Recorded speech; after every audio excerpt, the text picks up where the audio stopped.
an outgoing and vivacious mother. Everybody that met her loved her. She would make everyday fun. She was vibrant, happy. She was the life of the party. Is savagely murdered. The level of brutality that was involved in the actual murder was just shocking. Her throat was slashed almost to the point where she was decapitated. Police hunt for an elusive killer. We had nothing to tell us what happened. Crime scene evidence produced basically nothing. We couldn't figure out who did it and why they did it. We were really baffled. Could have been anybody. And follow a twisted trail of evidence. Why would he use a calling card? There were 44 phone calls made up until the day of the murder. The officer found a loaded handgun and hollow point bullets. It kind of lit up like a light bulb. Until a desperate move. This was really the one shot that the police had to solve this case. Reveals a secret that stuns everyone. I was very surprised, I was shocked. All of us were. I never would have expected that it would lead to this.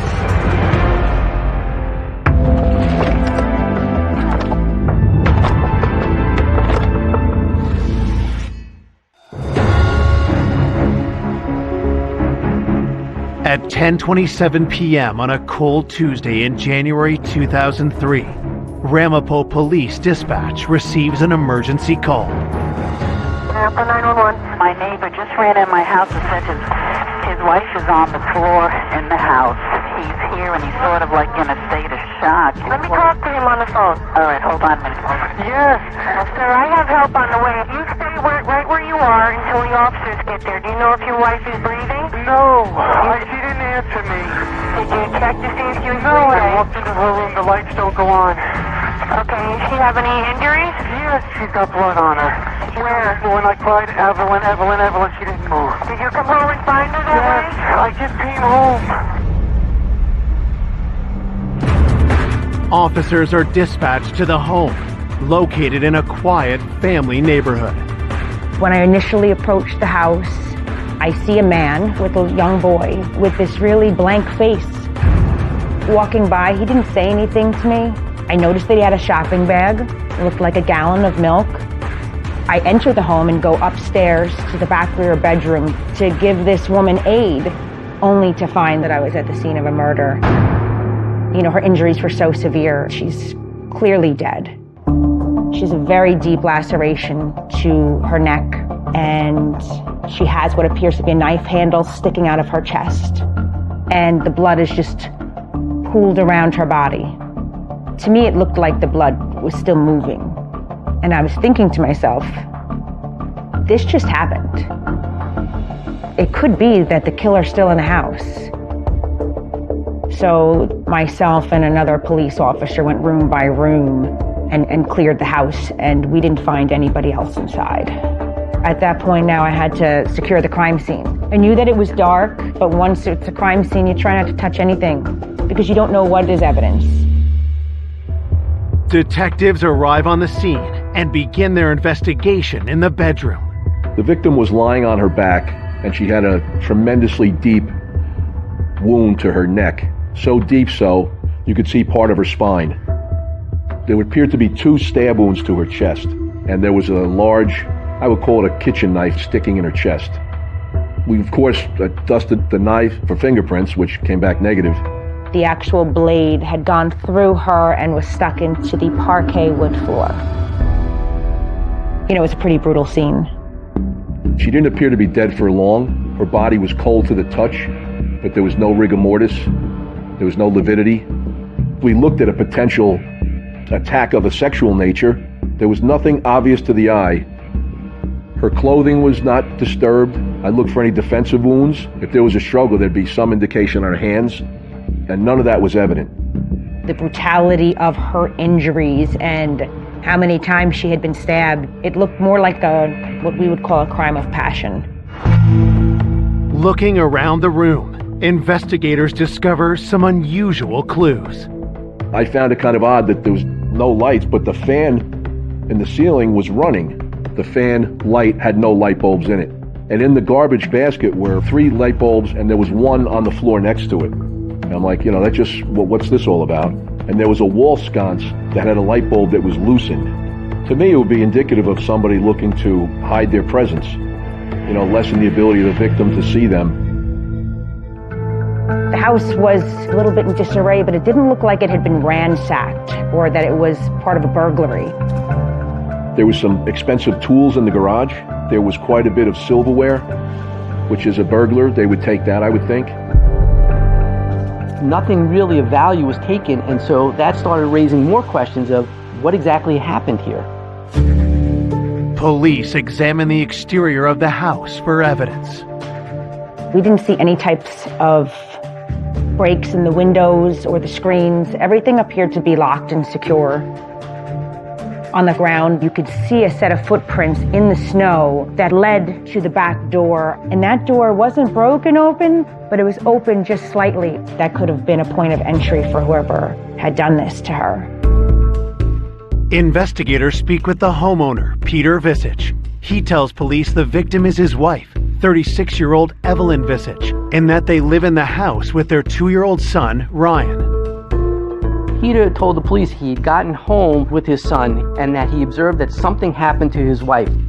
When the police spoke to Peter and explained to him what exactly happened to his wife, Evelyn, it was a strange reaction.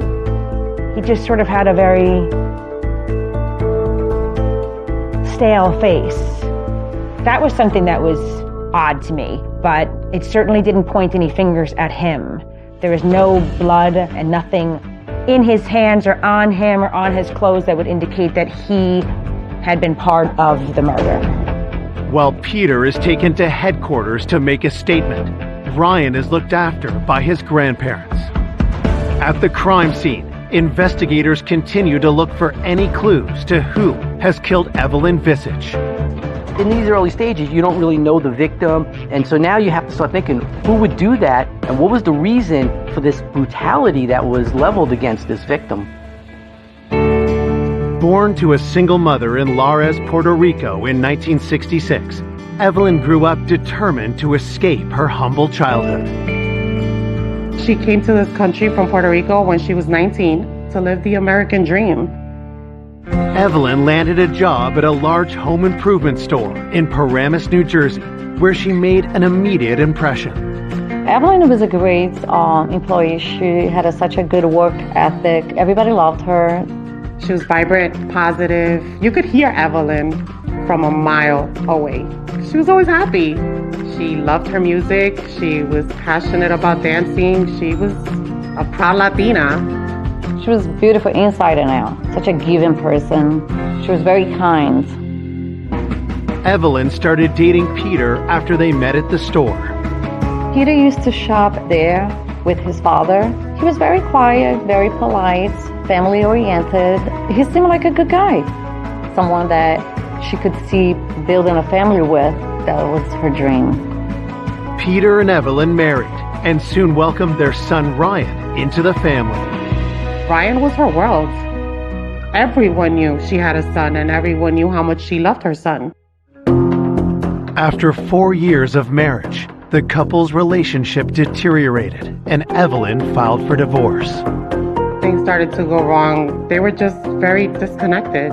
But she wanted Peter to be a part of Ryan's life while they figured out their divorce and custody agreement. But Evelyn was killed before the divorce was finalized, raising police suspicions due to the nature of her murder. The ferocity, the level of violence, you would think somebody really had an axe to grind, someone that's personally involved with the victim. You looked at the nature of the crime, it suggested that it was somebody doing this for a reason. You have a couple who are going through a divorce. In these types of cases, you're going to look at the husband.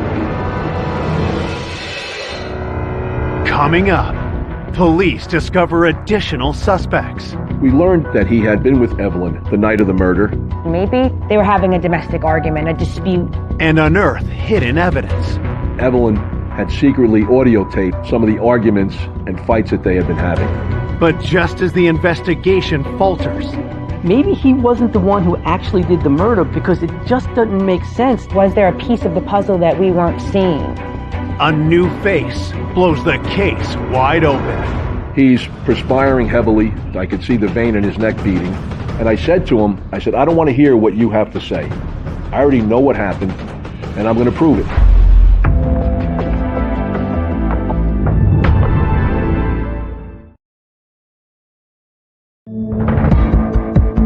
Police investigating the murder of mother of one, Evelyn Visage, have their first suspect, her estranged husband, Peter Visage.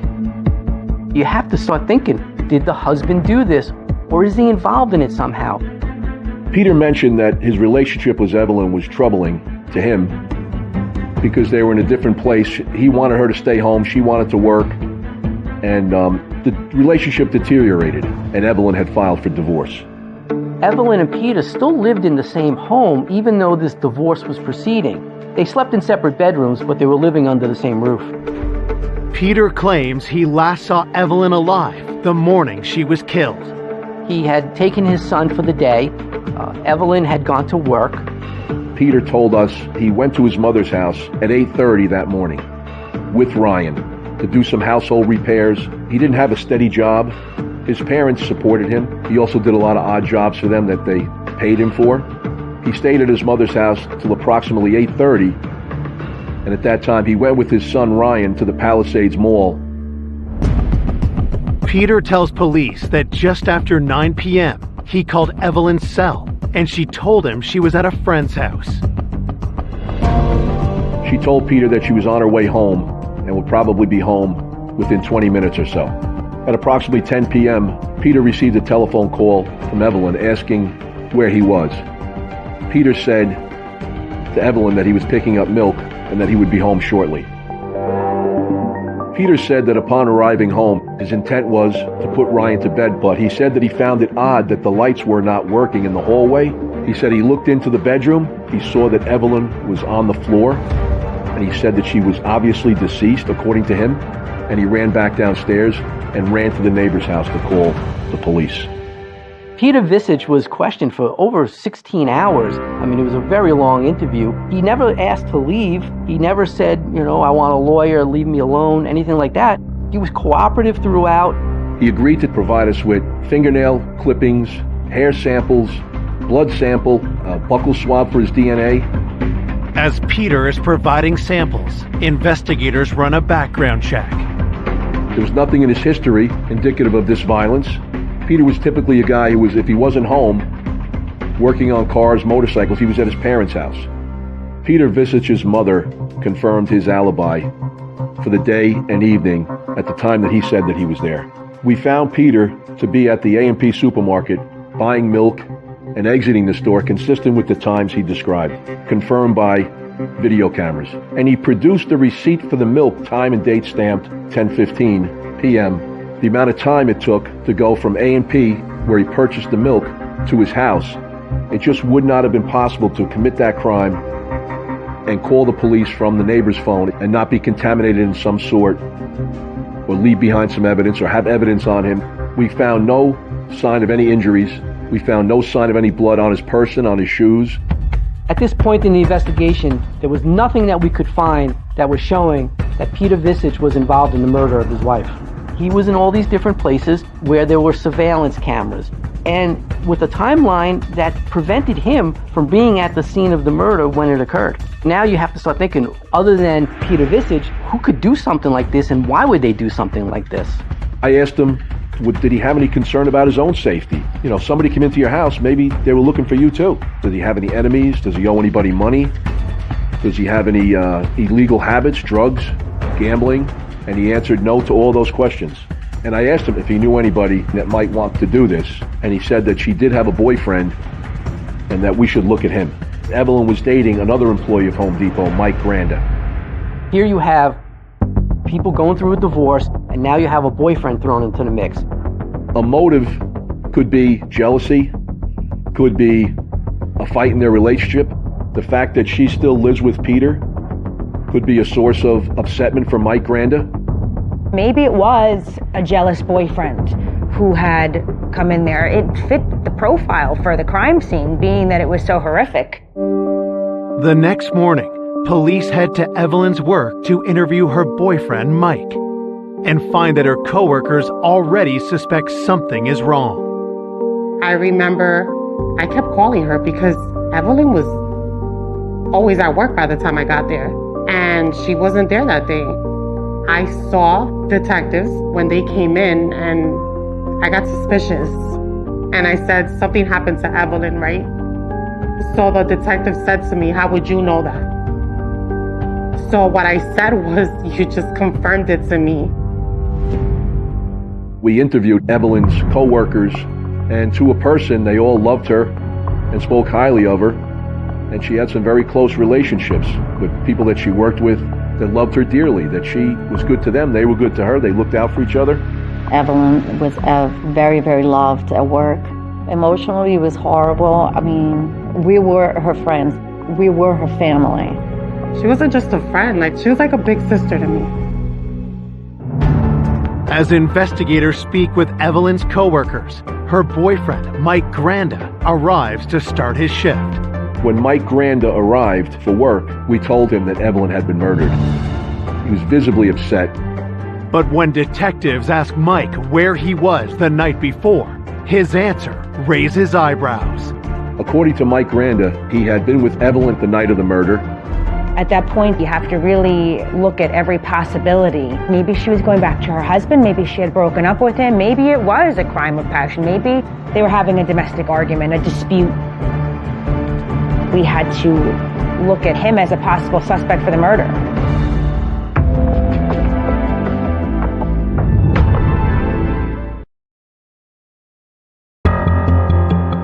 Police hunting the killer of Evelyn Visage are focusing in on the man she was dating while in the throes of divorcing her husband. We did look at Evelyn's boyfriend, Mike Granda. There could be a source of jealousy based on the fact that she still lives with her husband during this process, so he has to be looked at. Detectives bring the 28-year-old to the station for questioning. When Michael Granda was interviewed, we asked him to describe their relationship. He said initially they were just friends, but as time went on, they became romantically involved and began dating. Investigators press Mike for details on the night that Evelyn was killed. According to Mike Granda, Evelyn and he had left Home Depot at approximately 3 p.m. Evelyn had gone to the Garden State Plaza Mall to return some clothes, and she actually was supposed to be having dinner with her son that night. But Peter called Evelyn and said, I'm going to my mother's house with the baby. So Evelyn called Michael saying that she was free, so she went from the shopping mall to Michael Granda's house in West New York, New Jersey. Mike claims he and Evelyn had dinner. Around 9 p.m., Peter called to say he was on his way back with Ryan, after which Evelyn decided to head home to see her son. Michael Granda's house is approximately a 40-minute drive to the Visage house. Michael Granda called her when she was approximately 20 minutes from home when she was on the Garden State Parkway. Approximately 40 minutes after that phone call, Evelyn was being murdered. We asked him to describe his whereabouts. He said that he had stayed home for the rest of the night, watched TV, and went to bed. So there was a window of opportunity where he did not have an alibi that could be corroborated by someone else. We subpoenaed his phone records to try to determine where he was. Michael's cell phone records indicated that his cell phone was in his apartment or very close by his apartment in West New York, New Jersey. If he were to drive from West New York, in all likelihood, he would have to pass through a toll. We subpoenaed toll records, Easy Pass records. We subpoenaed some cameras, video records from some banks in the area looking for his car passing by, and none of that was ever found. So that also led us to believe that he was telling the truth. He actually was in his home at the time that Evelyn was being murdered. I never thought for 1 second that Mike had anything to do with it. Mike really lifted her up on a pedestal. He gave her that support that she needed. Mike made her feel beautiful. Michael was most cooperative. He offered his phone. He offered his laptop computer. He offered samples of his blood, a buccal swab for DNA, hair. He offered everything. He said, please, I know you have to look at me, cross me off the list and find out who did this. It just never even dawned on me that the police would look at me. I just tried to give them as much information as I could. I do remember telling them, like, oh, I know you guys have to suspect me, I told them if they wanted to search my house, they could. If they wanted to search my cars, they could. I was just very focused on trying to be helpful. After the police obtained all the information from Mike and speaking with him and speaking with others, he was quickly ruled out as a suspect in the murder of Evelyn Visage. And there was just nothing to suggest that Peter Visage was involved. So if you don't believe the husband's involved, you don't believe the boyfriend's involved, you have to look at other individuals that may be involved. At that point, could have been anybody. You can't make assumptions on who it could be. You have to really look at every possibility. The day after Evelyn's murder, as police consider possible suspects, news of the crime hits the airwaves. The Evelyn Visage murder was newsworthy just because of the area. We're in a small town. We don't have that many murders that it's commonplace. This was a case that really was troubling because you have a woman who was violently, brutally killed, and we couldn't figure out who did it and why they did it. Hoping for a new lead, investigators looked to the autopsy report to learn more about the crime. She had 2 stab wounds in her upper back area. Those were the initial strikes. And then she had a very deep slash wound to her throat. And then there were 2 stab wounds in her upper chest area, powerfully done as indicative by the fact that the knife was stuck in the floor. Based on what the medical examiner described to us, I could only imagine the sheer horror that Evelyn was experiencing. The level of brutality that was involved in the actual murder was just shocking. Her throat was slashed almost to the point where she was decapitated. It was blood-curdling. She must have been scared. Somebody's in her home, she's in her bedroom. Maybe it was a burglary gone bad and she came home and had startled whoever was in her house. We circled back to examining parolees in the area, both New York and New Jersey, sex offenders, people that have committed similar crimes, burglaries gone bad or robberies gone bad. At the time of Evelyn Visage's murder, there was a group of young men who were committing robberies and burglaries in the vicinity, including a Terrence Monk, who lived approximately 5 miles from the Visage residence. I do remember that we were having burglaries in the area, and I remember that we were having home invasions too. The name Terrence Monk, like it clicked with me. There were cases, robberies, burglaries, and assaults where Terrence Monk committed violent acts on people that didn't cooperate.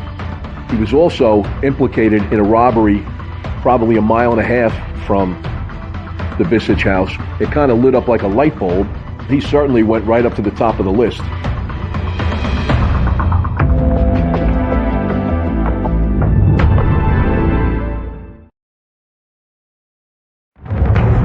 Evelyn Visage was killed in her own bedroom in a frenzied knife attack. And now, police are investigating if a violent local burglar might be responsible. Terrence Monk was like a known criminal, and the detectives had been dealing with him for years at that point. We had been investigating him so arduously and for such a long time, there was not any possibility of cooperation on his behalf. To get the information they need, investigators take a different approach. I utilized a confidential informant to try to determine where Terrence Monk was and if in fact he was involved in this crime. He described to me where Terrence Monk was at the time that Evelyn was murdered. He told us that Terrence Monk was in Buffalo, New York, and that was substantiated by witness statements and his cell phone records. It's another dead end for detectives. They press the informant for any other information that might help solve the case. This young man was so plugged in the criminal community, so I asked him what the word on the street was. If it was a local guy, chances are, in the criminal community, somebody would have been talking. And he said there's nothing on the street at all. No information about who killed Evelyn Visage. With no other leads, police re-canvass the neighborhood around the Visage home. There was multiple attempts to locate witnesses, and detectives actually went back and conducted a road stop in the area, hoping that somebody may have seen something. Nothing was discovered, and we couldn't gain anything from that. In the village of Chestnut Ridge, it's prohibited to park a vehicle on the street at night. So we also checked to see if any parking tickets had been issued or any vehicles parked on the street, and there were none found. collectively, between the police and the prosecution, we were really sitting there thinking this may never get solved. While investigators consider their next move, Evelyn's loved ones struggle to accept her loss. I just couldn't believe that she was killed. Evelyn was such a loved person by everyone. Something like that happened to her. It makes no sense. You know, there's some people that come into your life for a reason, a season, or a lifetime. That's what they say. There was a lot of respect and love there. She would make like everyday fun, always laughing, having a good time. But, you know, that's life. I mean, you have to take every second you get because you never know when it's going to end. Detectives re-interview Evelyn's friends and colleagues, hoping to uncover a tiny detail that leads them to her killer. We did speak to many of Evelyn's friends to find out if she had a lifestyle that was potentially dangerous to her or would expose her to this type of demise. Her life revolved around her being a mother. She had no enemies. Everybody that met her loved her. There was not one person that met her that did not instantly take to her. She was just a really pleasant person to be around all the time, day and night. It was very puzzling. What happened and why was this done?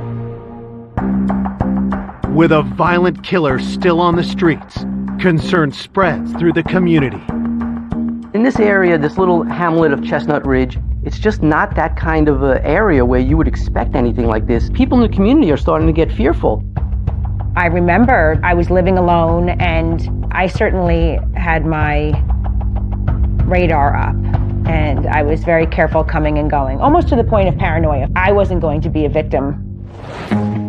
3 days after Evelyn's murder, detectives receive explosive new information, turning the investigation on its head.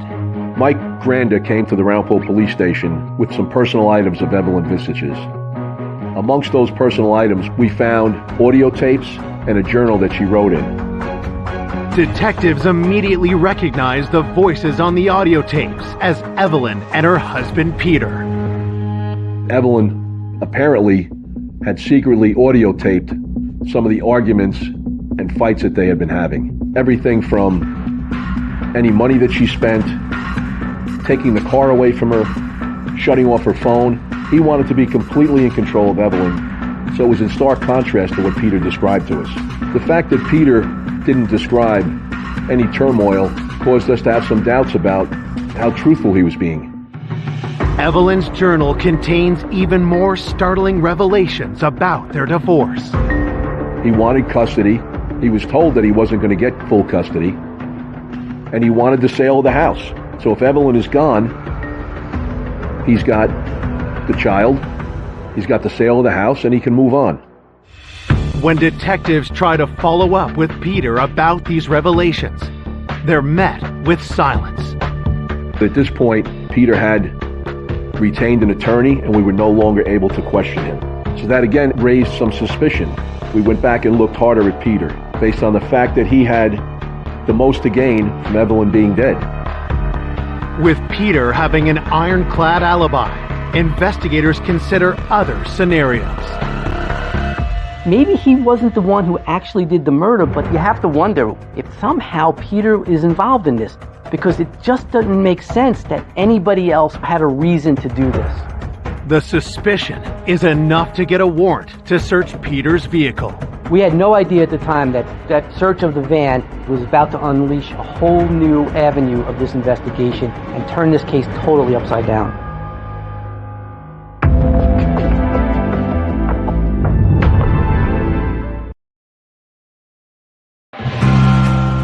New evidence in the Evelyn Visage homicide investigation has led police to revisit her husband, Peter, as a potential suspect, and they are now searching his vehicle for any trace of incriminating evidence. You just never know what might be that little piece. You know, whether it's a hair or a fingerprint or that one bit of DNA might be the break in the case. Desperate for any lead in their investigation, police make a critical discovery. There was an extensive search of Peter's van, and we uncovered in the back pocket of the middle seat of the van $3,700 in cash in a white envelope. In addition to the money that was found, there was a Sprint calling card. This was tremendous evidence that we have just now uncovered. It offered a lot of questions. Why would a person have $3,700 cash? We examined Peter's financial status. At the time, Peter was not very solvent in terms of having any money. Somebody who's, by all accounts, broke, and he's got $3,700 in the back of his van. And of course, we couldn't ask him why, because he had already retained counsel. You have to now start wondering, why does this man have $3,700 in $100 bills left behind in his minivan? It's possible that Peter may have engaged someone to kill Evelyn, and that money was going to be used to pay off the final payment. Furthest thing from my mind was that a hitman could have been hired. That's really very rare in real life. Let's look at his bank accounts, his credit card statements, things like that, as far as getting any solid evidence he was involved in this. We went back and looked harder at Peter's bank accounts, stock market, anything like that, in an effort to see if he had taken any money out to try to pay somebody to maybe do this. And nothing was found to be out of the ordinary or even considered to be like a payoff. Finding no evidence Peter paid to have Evelyn killed, detectives focus on the other item found in his van. Why would he use a calling card? Most folks, unless you don't have a cell phone or don't have a landline, don't have the necessity for a calling card. And Peter had a cell phone, he had a home phone, so we subpoenaed the records for that calling card.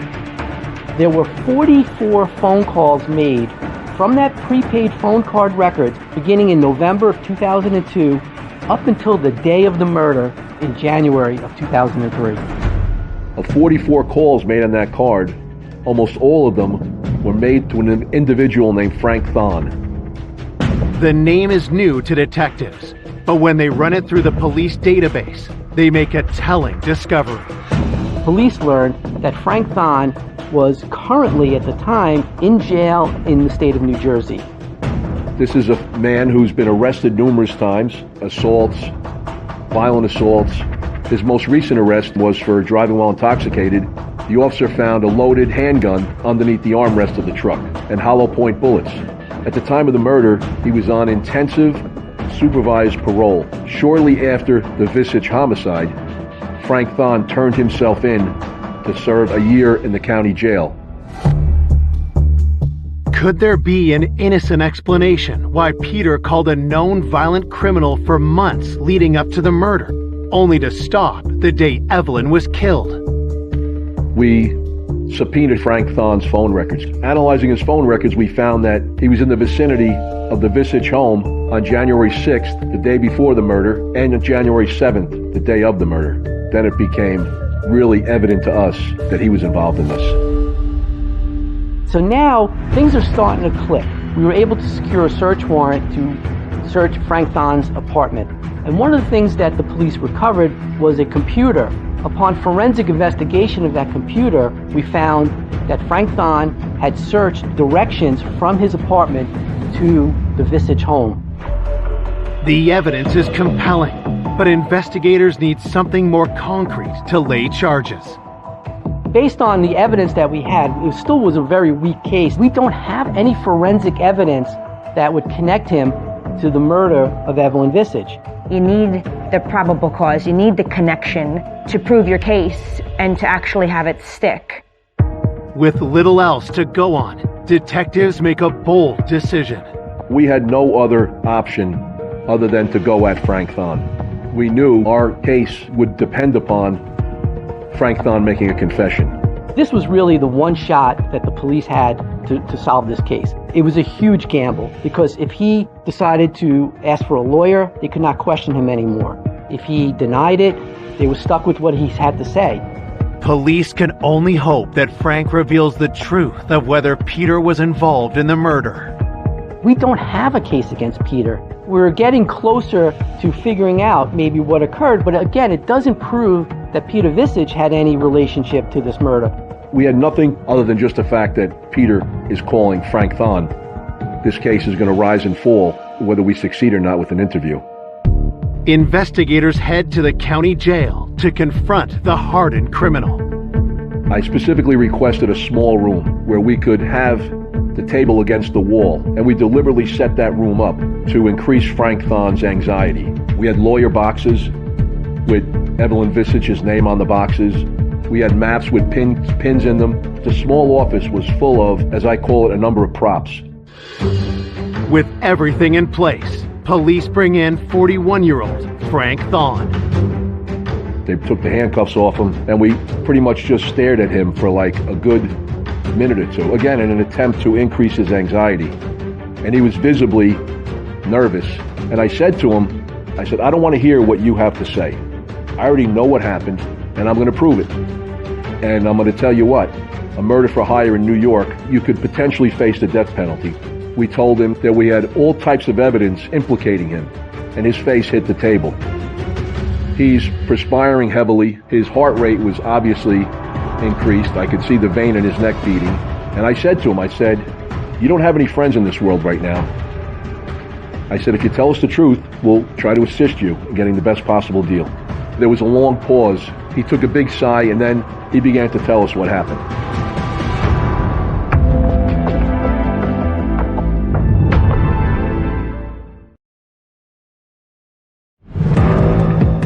"4 weeks after the murder of Evelyn Visich, investigators have just convinced suspected hitman Frank Thon to start talking.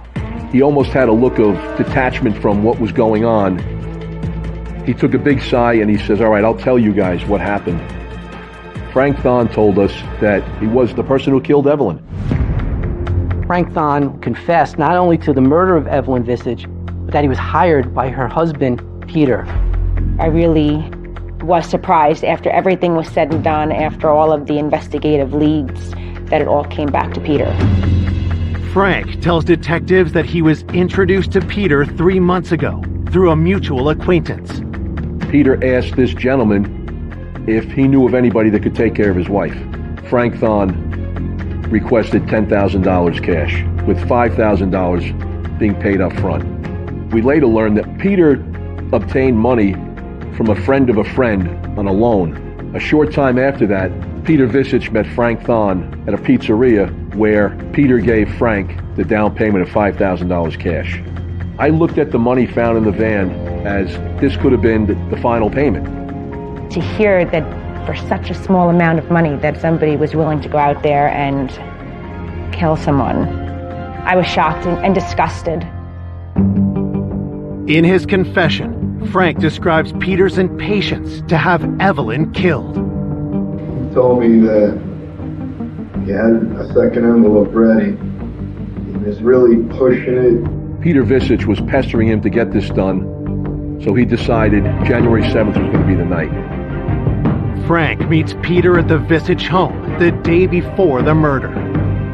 He told me to lay out of the house and I'd be able to walk to the back of the house and he would leave a door unlocked for me.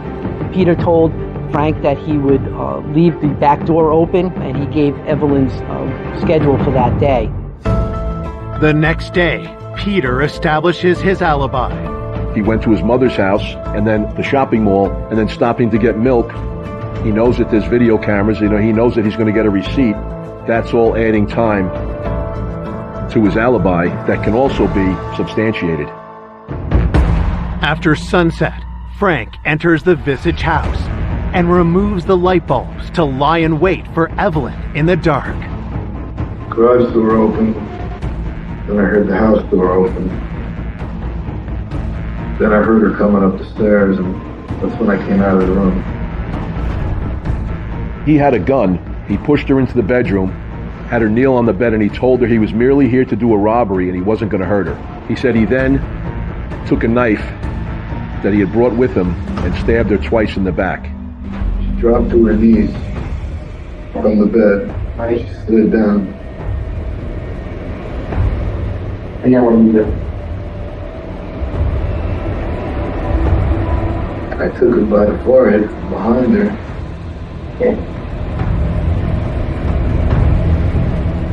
I sliced in, then I sliced back. I heard the blade scratch the bone. I recognized the sound. She dropped immediately to my right on the floor. I heard the air leaving her body. I stabbed her 2 or 3 more times in the chest. You leave the knife behind? Yes, I did. Where did you leave it? Stuck in the chest. Frank Thon was the instrument of Evelyn's death. But Peter Visich brought that instrument into his own home. On Valentine's Day, 2003, a warrant was issued for the arrest of Peter Visich. Police rush to take Peter into custody. I said, Peter, I have very good news for you. He said, what's that? He was somewhat befuddled. I said, we found out who killed your wife. And he became like almost giggly. He's like, really, who? I said, you did, expletive. You're under arrest. It angers me and it pains me to think that the person that she married was the one that did that to her. It's shocking. It's sad. I was very surprised. Like, I was shocked. All of us were. He went through this elaborate murder, and I just thought, like, how pathetic are you as a person?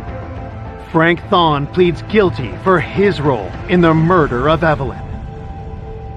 In exchange for his cooperation, he was promised a sentence of 20 years to life if he testified truthfully at the trial of Peter Visich. In November of 2003, in front of a packed courtroom, Peter stands trial for plotting to murder Evelyn. Evelyn's friends and family were throughout the trial present. They had to endure really gut-wrenching testimony, particularly when Frank Thon testified. He said that he told her at the end, I'm going to put you out of your misery. And your husband was the one that hired me. She was just in shock. Peter Visich never takes the stand during the 8-day trial. He showed no emotion the whole entire trial. I would look at him and then just think to myself, like, why you had to get to that point? Why did you do it? After hearing the evidence, the jury deliberates for only 3 hours. The jurors announced that they did have a unanimous verdict, guilty on each and every count, including murder in the first degree, which carried a life without parole sentence. We all screamed. We were relieved, and we felt like justice had been served, although it was bittersweet. It's just so hard to comprehend why. Now the child doesn't have a mom or dad. What he did to Ryan is just as unforgivable as what he did to Evelyn, because he deprived Ryan of one of the most incredible human beings I've ever met in my life. I've never met anyone like Evelyn. For those closest to Evelyn, she remains alive in their hearts. Evelyn is still here with us. She's still in our spirit. She was full of love. She was full of life. She was the life of the party. She was always happy. And if you weren't happy next to her, she would have made you happy. She was a good soul. She was a good person. She will always be missed.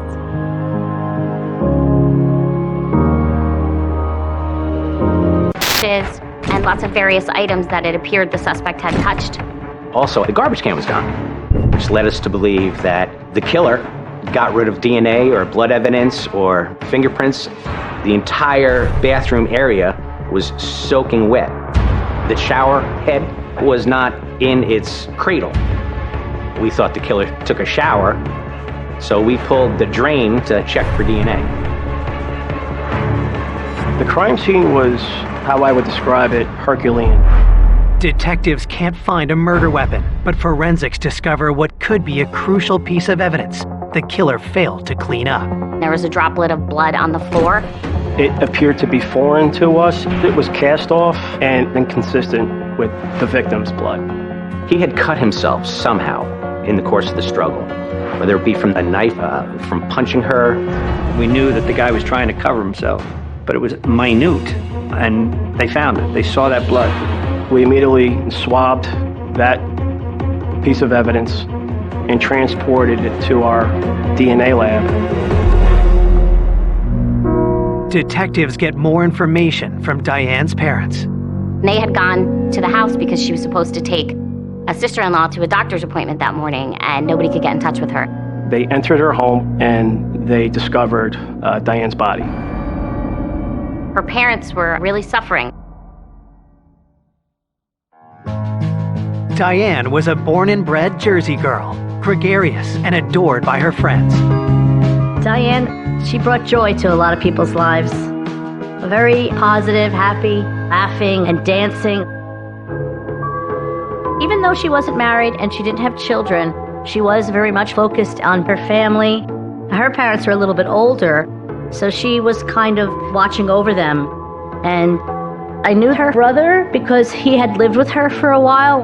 After 17 years of working as a legal secretary, Diane was now taking time for herself. Here's this young single woman in her own house, and she's just retired. When she was offered a certain buyout package, there was no hesitation. She was ready.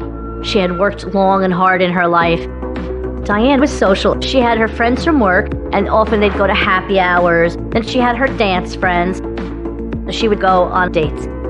She would just say, you know, Joanne, in the end, I'm just looking for a guy who can carry in my packages. She still had hope that she was going to meet somebody to spend life with. As investigators finish processing the crime scene, a theory evolves. There were no forced entry marks that we could find in the house. He took the time trying to obscure everything. He tried to clean her body. All this took time.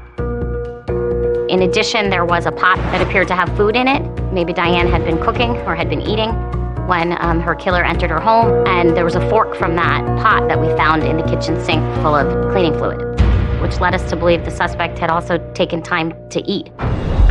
I was involved with at least 150 homicides. I never saw anyone hang out in a house after a murder. I just never heard of it. We felt it was someone Diane knew. The killer was very comfortable in this house after the death of the victim. Which led us down the boyfriend road, or someone who was dating her road. But what was the killer's motive? For any human being to do this to another human being is, I don't even have a word for it. Police rule out robbery since nothing appears to be stolen, including Diane's wallet. And when investigators look through it, they find a clue. We found a business card. It belongs to someone named Mark. Who is this man? And could he know anything about Diane's brutal murder? We found out from her family that he lived in the general area, and it was a bar just up the street from where Diane lived. And we found out that they had been there. So we think that's where she actually got his business card. And because she was out there, she was dating, we wanted to speak to everybody. Maybe he had some information.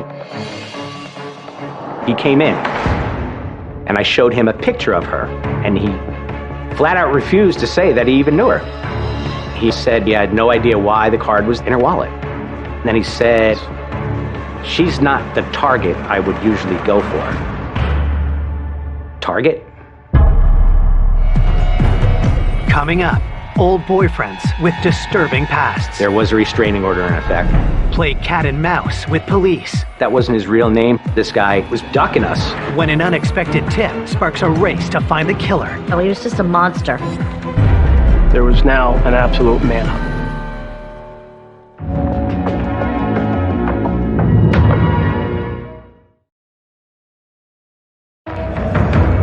Police investigating the gruesome murder of Diane Zaleski found a single business card in the victim's wallet. It belongs to a man named Mark. Investigators want to know if he and Diane recently met, and when detectives question him, they become suspicious. The words that came out of his mouth about targets were very strange. His mannerisms and just the things he said,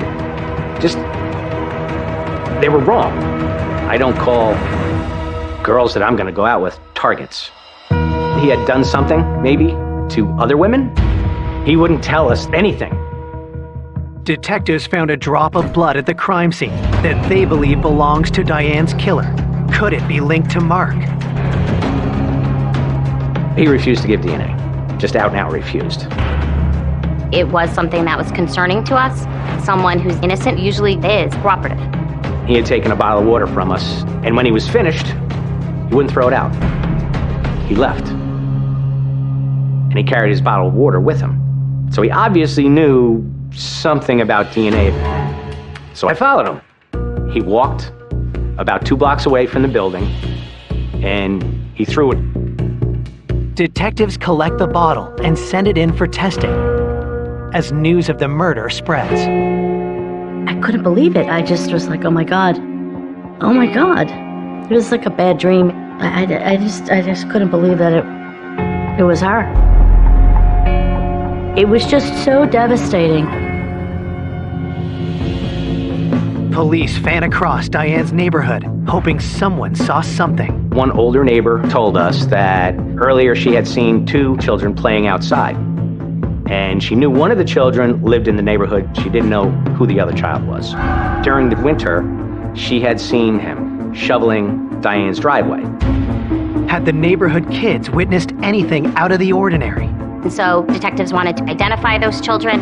And when we spoke with the neighbor across the street from Diane, kind of diagonally, she said she had a daughter and a grandson. So those were the children that identified as being outside. All she could say is, I didn't see anything. I didn't hear anything. Her 11-year-old grandson didn't indicate anything else, and boom, the door gets closed and we're done with our canvas there. But detectives do get information that raises some troubling new questions. The neighbors told us that her garbage can was outside in the street, which led us to believe that the killer got rid of the garbage. How would he know that if he put the garbage out, it would be gone in the morning? And why was the killer so desperate to get rid of it? Was there evidence or fingerprints? We didn't know. We contacted the local garbage company, and we unfortunately discovered that it was already in the incinerator. When detectives reviewed Diane's autopsy report, they learned she was killed sometime between 10 p.m. and 1 the next morning. The medical examiner determined the cause and manner of death to be homicide and multiple blunt force injuries. The wounds were too numerous to count. The person that had done this was obviously very violent. Some person who had snapped. Because the body had been clean, the medical examiner could not determine if there was any signs of sexual assault. What she had to live through, it's gruesome. It's frightening. I struggle with why. Why did that happen to her? I don't understand that it was just a heinous crime. A week after Diane's death, investigators get the results from the blood they suspect came from the killer at the scene. We were able to obtain a DNA profile, and it was male. We did enter the profile through the DNA data bank, and that came up negative. So we knew we had the killer, we just didn't know who it was. Will Mark be a match? Police have to wait another week to find out. And he was negative. Because DNA is the only piece of evidence police have to tie the killer to the scene, detectives need to find the match. It was our goal to locate and interview every male individual that she was friends or romantically involved with and obtain a DNA sample. We discovered that there was over 100 male contacts in Diane's phone. One of the first contacts detectives talked to is someone named Mike Prunell. We showed him a picture of Diane. He was like, Mark, he denied ever knowing her. And okay, take people at their word. Without anything linking Mike to Diane, detectives don't see any reason to question him further and let him go. We are interviewing basically anybody and everybody, and we were coming up with nothing. We interviewed girlfriends just to get a feel of Diane, how she was, if she had mentioned guys she might have been dating.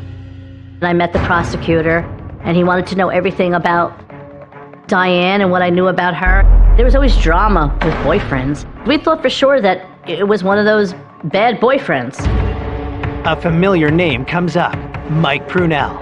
But he had told police he didn't know Diane, so detectives do more digging. Checking driver's license histories and criminal histories, and you don't find Mike. We thought it was curious. We wanted to speak to him again, but he never returned a phone call. Every direction we followed, we ended up running into dead ends. Why can't police find any records for Mike? And why did he lie about knowing Diane? There was something out there that he was hiding.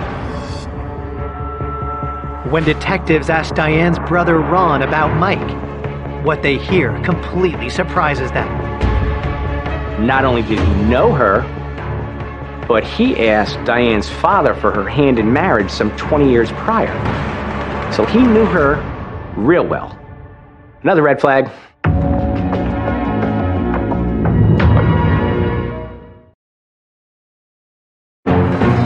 Detectives investigating the murder of Diane Zaleski uncover shocking information about a prior person of interest. A man they interviewed, Mike Prunell, was adamant he didn't know the victim. But Diane's brother Ron tells police that's a lie. We had found out Mike asked for her hand in marriage. He said Mike had an extensive history with her. He'd known her for at least 20 years. Prior to her move into the new house, she was renting an apartment from him for over a year. But he denied ever knowing her when I showed a picture of her to him. Police discover more secrets and lies about Mike Prunell. We found out that wasn't his real name. And when we did find out what it was, we ran his criminal history and we found out that he had domestic violence. And his wife at the time stated that he was beating her severely. He sat on her chest and was just pummeling her face to the point where her eye orbital was broken. So that sent flags off. We were totally convinced this was the guy, because he did beat his former wife. There was a restraining order in effect. And Diane was beaten so badly, this guy was pretty much ducking us. He wouldn't answer phone calls. It took us a little while to find him, but we did. Eventually got him in again a second time. But again, Mike won't admit he knows Diane. He was being less than truthful. It's like, okay, you deny knowing her, you asked her to marry you. It's very suspicious. He was lying, obviously. We never discovered the reason for that. Getting nowhere, police take another approach. We asked where he was the time of the murder, and he couldn't give us an alibi. And we spoke to him in depth. He didn't give us any answers, nothing concrete. Detectives can't hold him, but they don't want to let him go before getting one thing. Eventually, he did consent to DNA. Our hopes are all raised. We immediately transported it to our lab. We would get the result within 48 hours. While they wait, Mike is released for the second time, and detectives work to place their suspect at the scene. We found out that his brother ran a business close to Diane's house. Hopefully there was video evidence there for people that were coming and going. Somebody who worked there might have seen him. We interviewed everybody, but it didn't really drum up anything tangible. And there was absolutely no video surveillance at all. Nothing. Detectives' next hope lies with the DNA results. And it was negative. It wasn't a match. We were feeling frustrated because we knew the killer was still out there. We had his profile. To say this wasn't a mountainous investigation is an understatement. We had to track down and obtain biological samples from close to 100 individuals. We took swabs from her family members so that we could exclude them at some point as being the source of the DNA. While searching through Diane's computer, forensic analysts discover new information. We took her computer. There were several different things that we found.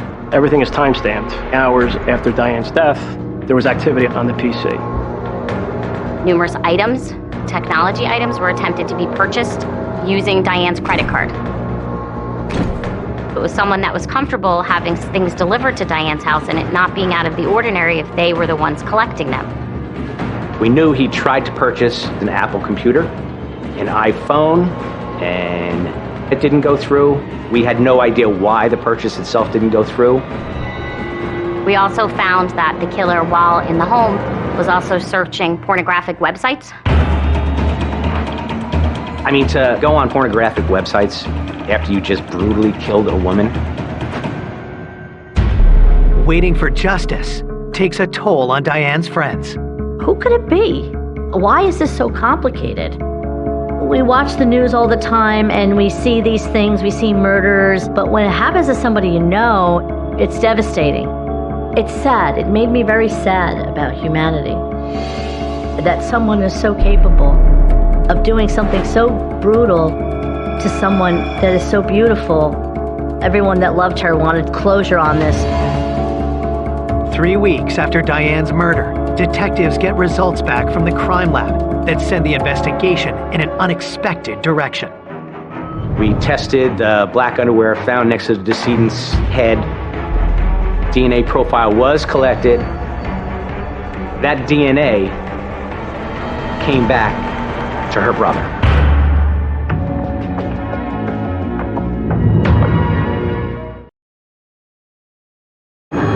Three weeks after 54-year-old Diane Zaleski is savagely murdered, detectives discovered DNA from the crime scene belongs to someone close to home. The DNA that was in the pair of underwear lying next to Diane came back to Ron, her brother.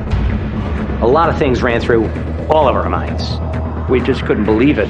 We thought that there might have been something sexual with her brother, and she had enough. And he killed her. Brutally killed his sister. Diane's brother worked for the Department of Public Works, so he would know when garbage was collected on her street. The killer knew I can stay until the garbage is removed and then I'm safe to leave. So there's a possibility that Diane's brother could have done it, collected all the evidence, and taken out the garbage. The killer was there for a long time. Diane's brother, he knew her pattern, her daily pattern. He would be comfortable staying on the scene, making themselves something to eat. I called him up that night and said, "Hey, do you got 10 minutes to come down and talk to me?" Ron agrees to come in the next day. How do you say this without accusing the brother of basically having sex with his sister? Because that's what it leads you to believe. I have this report saying that Ron's semen was found in the underwear, so I just put the report on the desk and I slid it over to him and I said, "What do you think?" It's like he was hit by a freight train. The jaw drops. He said, I can't explain it. It can't be true.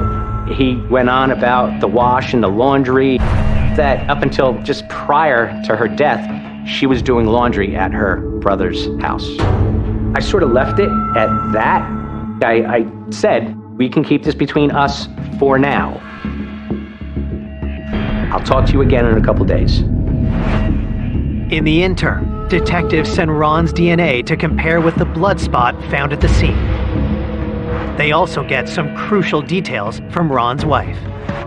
The wife said he was home with me, he couldn't have done this, he didn't do this. We asked specific pointed questions. She told us they weren't Diane's underwear, they were Ron's wife's underwear. They had the same size and brand of underwear. She did tell us that Diane had been doing laundry in their house. We also found out sperm can be resilient into the wash. So the sperm that was in the underwear could actually be from Diane's brother, and her sister-in-law and her underwear got mixed up.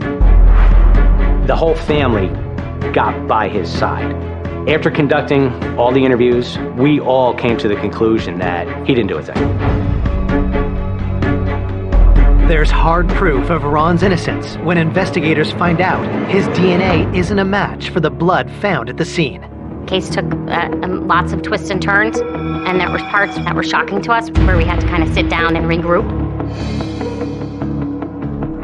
Diane was also on some dating websites, so we also had to attack that aspect of the case. Could she have met someone sinister over the internet? Online dating can be frightening. There are people who are really troubles, and if they come across your path, you are the victim. Detectives focus on someone who called and texted Diane a lot. Kyle came to our attention because he was in her phone. And Kyle was very evasive. Didn't want to come in for an interview. He was just a friend. He wasn't romantic with her at all. At least that's what he said. But was that true? Or did Kyle want more than Diane's friendship? Her circle of friends said he was a possible person of interest. And we acted on it. We followed up on it. He was not cooperative. We obtained subpoenas to go find him and bring him in for statements. When he finally did come in for an interview and refused to give a DNA sample, I think it was too intrusive to him. And he asked a lot of questions. Normally, I'm the guy asking all the questions. So it gets your radar up a little bit that something's not exactly right with this guy.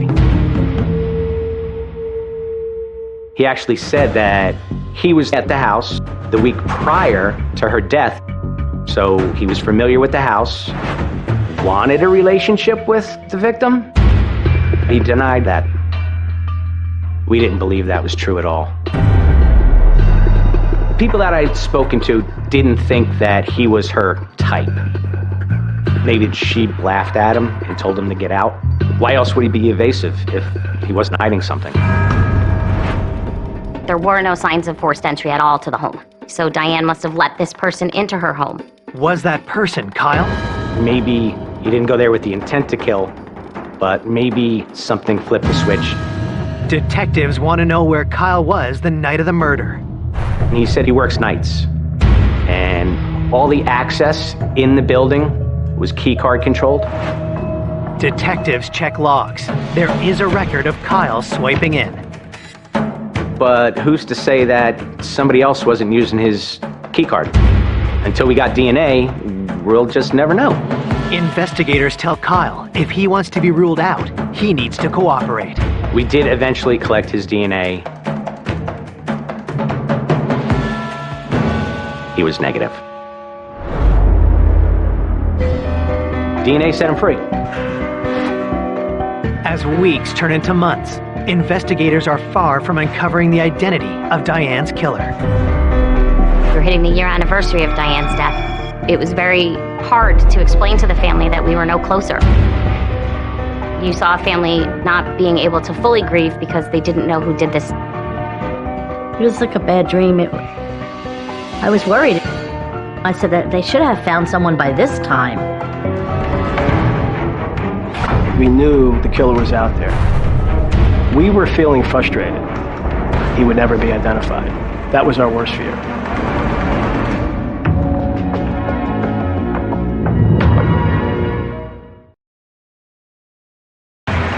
It's been a year since Diane Zaleski was found stabbed to death in her home, and police are no closer to solving her murder. To find her killer, detectives come up with a new strategy. You usually try to piece together the victim's life, but we felt we needed to come at this from another angle and try to figure out who our suspect was. Detective Henderson met with the FBI profile unit to identify what type of behavior a person may have done this to Diane. We talked to psychologists, psychiatrists, and we hashed everything out. Where we went, why we went there, what did this lead, is there anything still open?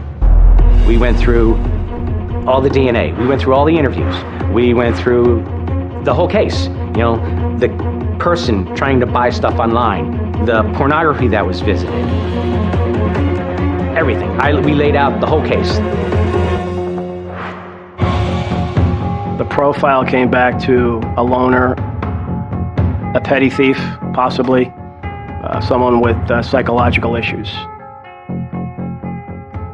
Someone that was in her life, but not for a long time. Age would have been younger. It would have been somebody that was into technology. We realized that the individuals that we were speaking to did not fit that profile.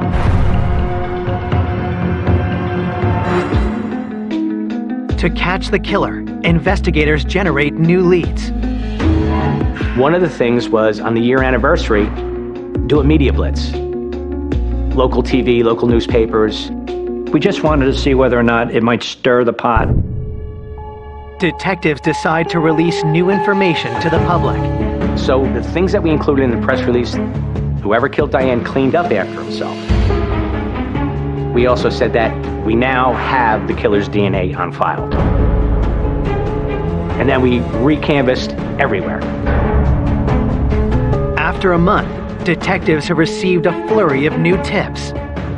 And one really grabs their attention. Detective Rob Henderson received a phone call from an individual out of state indicating that she was on social media with an individual who was concerned about his well-being and his safety because he thought he was being investigated by police because of a serious crime he committed in New Jersey. She tells me, I'm a stay-at-home mom. You may think I'm a little crazy, but I'm Facebook friends with this guy. This woman was on Facebook and had met a person years earlier in a Facebook chat room, and then eventually formed a friendship with this person.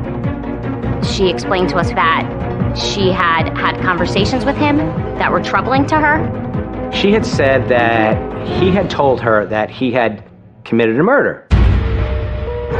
This witness was very concerned for her family, but she said, if he had anything to do with this, I need to speak the truth.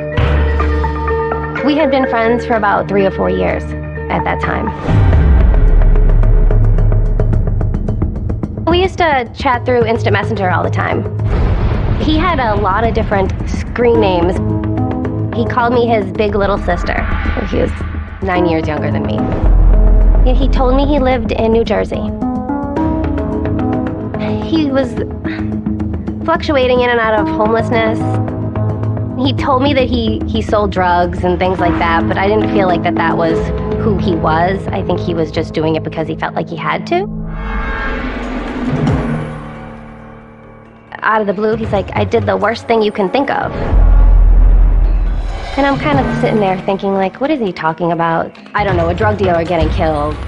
And I was like, what did you do? He said, they found DNA. And so I'm like, what do you mean they found DNA? While I was talking to him, I Googled some articles just to see if anything matched up with the story that he told me. And so I went online and I looked up murder, New Jersey DNA. And instantly an article came up. She searched and she found the 1-year anniversary article. We put together to try to rekindle some interest in Diane's story. I was shocked of what I did find. The article says that he tried to purchase an iPad with using her credit cards. The information that they put in the article matched what I knew about my friend. And a light bulb just went off in my head. I know that's him. It had to have been him. She told us that he had been washing clothing at the home and that how he had literally been in his boxers cleaning. She told me that he told her that he made himself dinner. Now, we did release certain things in the article about there was some food, but we didn't say he made himself a meal. We didn't provide that information, but he did. We ended that phone call, and then within a matter of hours, we're booking a flight to visit her and to take some evidence from her. Upon meeting with her and looking at her computer and doing a forensic examination, we knew we had the right guy. Detectives ask the woman for his name. Nashon. That's what he called himself, because he didn't like his first name, Darnell. She was a little nervous and a little hesitant, but eventually she gave us his full name. Arnell Yearwood. The last name gets detectives' attention. We knew from our canvas that individuals with that same last name lived diagonally across the street from Diane. When we look back at all the documented reports, it was determined that we had spoke to the killer's mother.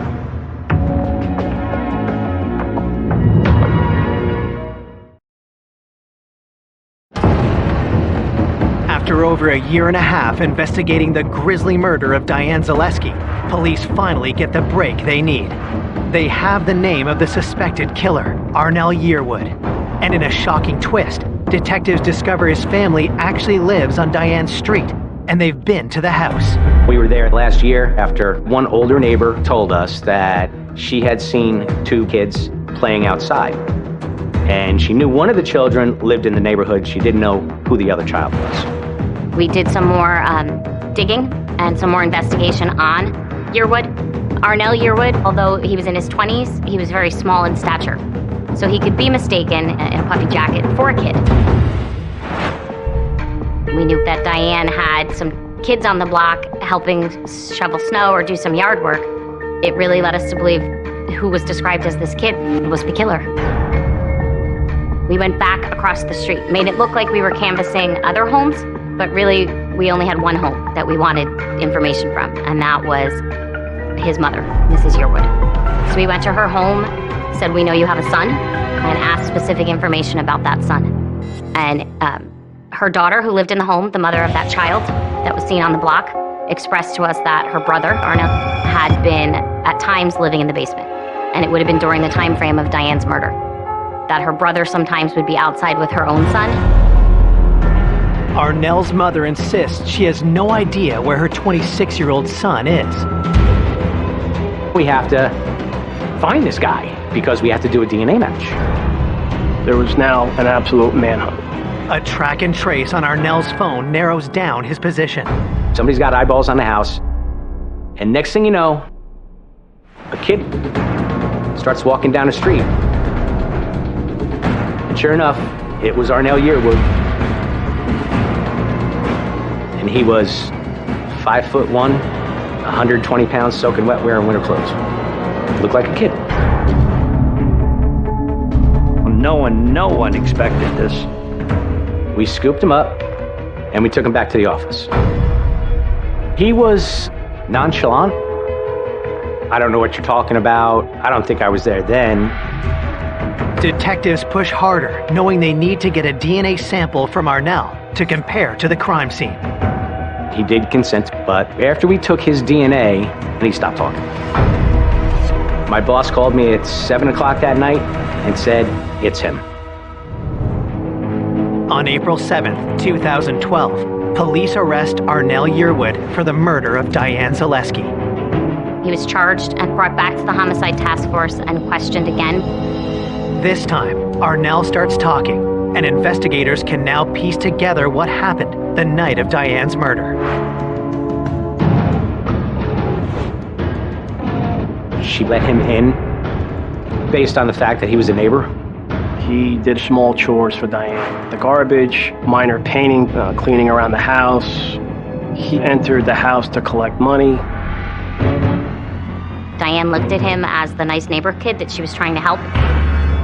He knocked on her door that night and she let him in because she thought he was harmless. He wanted a romantic relationship and things went bad, and he did not take kindly to being rejected. She told him to get out, and that's when he said he took a pair of scissors and he started stabbing her.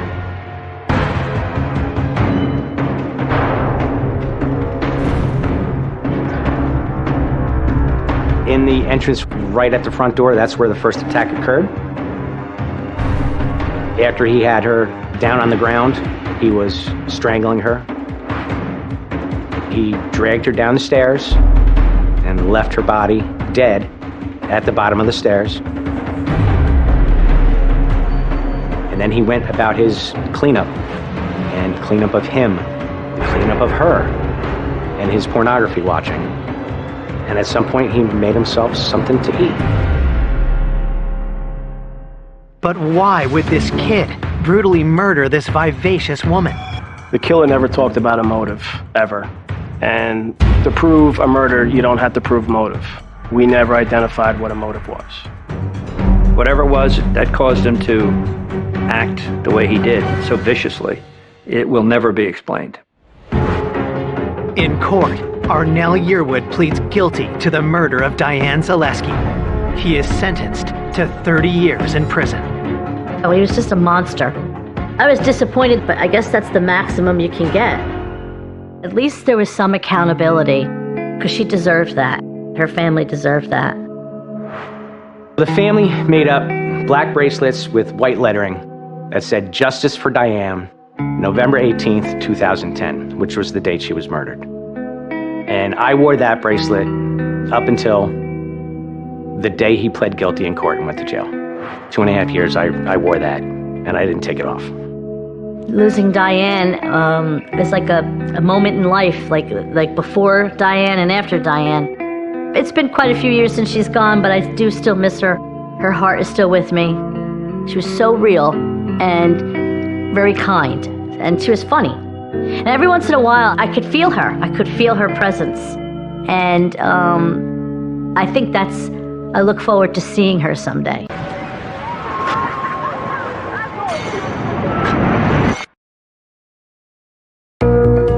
A selfless and caring mother of 3. She always thought about other people. She was just a bright light shining. Viciously murdered in her own home. Her bedroom was incredibly blood-soaked, unlike I'd ever seen before. There was anger involved in this crime. I remember just screaming. Investigators are sent down a rabbit hole of suspects. She didn't like him. She didn't trust him. It raised a red flag that there might be some sort of affair going on. She was jealous of her life, of what she had. There was clearly bad blood between them. Every lead appears to turn into a dead end. It just stalled. That was disheartening. Until a surprising witness comes forward.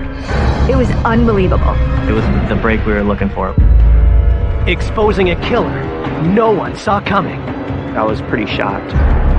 I just remember being sick to my stomach.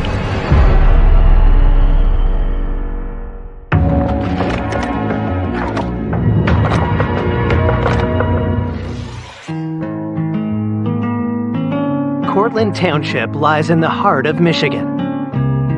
It's fairly rural, nice, pleasant, kind of a good hometown feel. It's one of those areas that everybody gets along, and when you're driving by their house, they're waving at you, and it's just peaceful and quiet. This quaint community is stunned on Saturday, August 5th, 2006, when the Kent County Sheriff's Office receives a 911 call. Emergency? My daughter, we just found her in bed, and she's got a lash on her arm, and she's all bloody.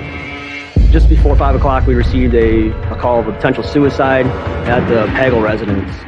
Officers are immediately dispatched to the home of 41-year-old Renee Pagel. We were met by Renee's stepmother and her father. They were both just in shock. Renee's father indicated that his daughter was in her bedroom. When I first walked into the bedroom, I observed Renee laying on the bed. I could just remember seeing all the blood-soaked sheets, her shirt. There's blood on her face. It was obvious that Renee Pagel was deceased, and it wasn't a suicide. This was a homicide. Officers secure the scene as homicide detectives arrive to investigate. Her bedroom was incredibly blood-soaked, unlike I'd ever seen before.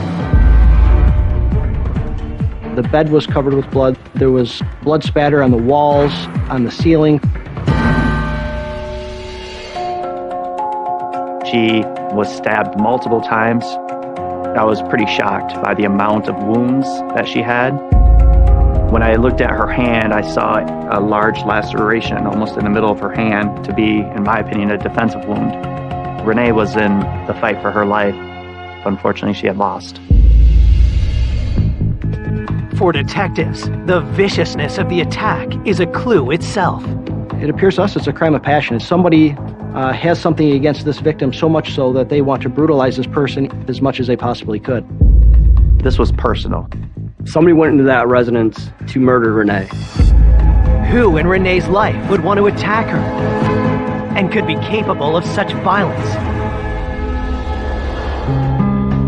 Born in 1965, Renee's spirit was always full of joy.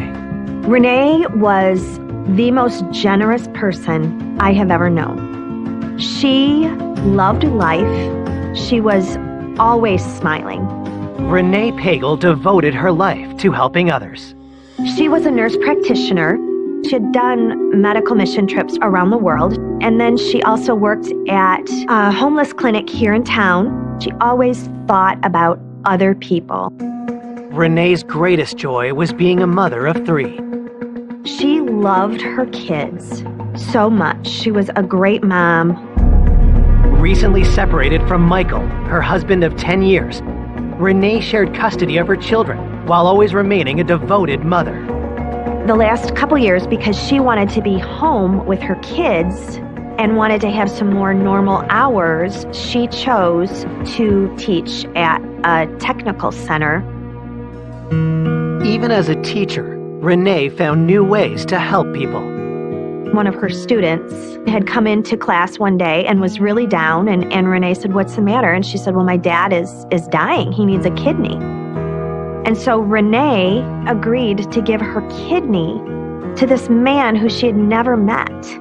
She was just so selfless, and it manifested itself in so many ways. Renee had undergone the kidney transplant surgery just 5 days before her stunning death. So she was already in a weakened state when she was attacked. Could the killer have timed the attack, knowing that Renee would be recuperating? Detectives look closer at her injuries, hoping they'll reveal telling details about the murder weapon. It seemed to be a very strong and well-made knife, and large. Just the amount of damage it did to the victim's body. It was at least an inch and a half blade that was wide. There's no sign of the knife, but forensic technicians searched the bedroom for other evidence. There was large amounts of blood that our scientific support unit had to collect, and they collected trace evidence like hairs and fibers for testing. Detectives continue to search the rest of the home. What struck me about this case that was kind of odd, there was no other areas in the house that were disturbed, that were bloody or anything tracked to the home. It seemed to be very honed in on just her bedroom. It really kind of puzzled us as investigators. It was the most bizarre scene I've ever been on. This person, in my opinion, had to know that they had to cover their tracks, and I think it was planned, and they thought this out ahead of time. As forensics continue their work, detectives speak with Renee's parents. Her father, obviously, he was extremely upset. What he had just found out, his daughter brutally murdered.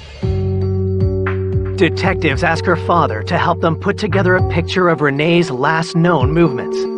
He last saw her the night before around 4 or 5 in the evening when he was picking up the children and bringing them to their father's house, who lived approximately 15 to 20 minutes away from Renee. With Renee's children safe with their father at the time of the murder, she was home alone. He told us he spoke with her on the phone around 8 or 9 in the evening, just checked in on her because obviously he had a lot of concern of her health. Based on the state of the body, detectives believe Renee was murdered sometime between 11 p.m. and 6 a.m. They ask her parents who Renee might have seen last. Her father talked to me about a tenant, Mike Decker, who was an acquaintance of Renee that has been living on the property for approximately 1.5 to 2 years. Also, he did speak about a contentious divorce with her husband, Michael, that she was going through. Mike wanted full custody. Mike wanted the home. Mike wanted to not work and have Renee work and be the provider. So that obviously piqued my interest. Could either of these men have possibly wanted Renee dead? Detectives know they have to hit the ground running right away. We have to find out who all these people are and go and start to question them to try to find out where they were on the night of the murder.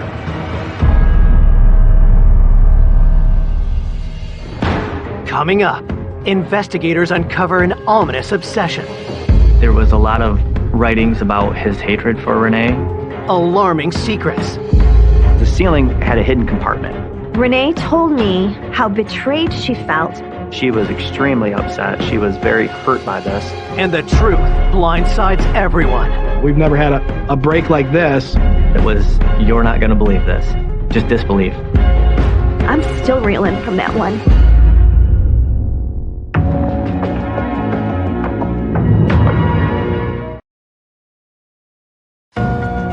Detectives in a small Michigan town are investigating the vicious murder of 41-year-old mother of three, Renee Pagel. Police are looking into two possible suspects, her tenant and her estranged husband. They first turn their attention to Renee's ex, Michael Pagel. In the beginning, they seemed like your average all-American couple. She did tell me that she did love him. She wanted marriage in a family, and he was the opportunity. She looked at him, I think the words were the knight in shining armor. And speaking to friends of the family, they described Michael as a fantastic dad, that he was always about his children. Nobody said anything bad about him. Married life seemed like a dream come true, until cracks started to appear. When I interviewed numerous people, I was told that Mike didn't want a full-time job. Mike wanted to be at home with the kids and let Renee do everything and support him. They were just having a lot of issues back and forth with one another. In early 2005, Mike abruptly surprised Renee with divorce papers. She was very shocked and just sickened to the core.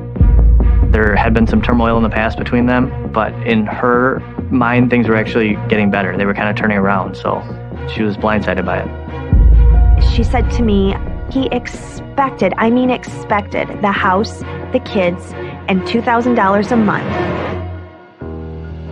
In June 2006, just 7 weeks before she was murdered, Renee and Michael had their day in divorce court. When the judge ruled in her favor and said that she got the kids, she got the house, and he was going to have to get a better paying job, something flipped in him. Was Michael so angered by the ruling that he killed Renee in a furious rage? There were a lot of things that put him at the top of our list as a potential suspect that had killed Renee. Detectives go to question Michael. When we arrived at Mike's house, he was not there. His mother said that he should be back shortly. And I said, just want to get an idea of what were you guys doing last night? And she said, well, Mike had the kids. They were having a fortnight in the living room where Mike had set up some pillows and some blankets. Then she stated about 8 in the morning, she and Michael had a brief conversation and then they went about their day. So basically she was giving him an alibi that he was home all night with the kids. As police finish the interview with his mother, Michael arrives.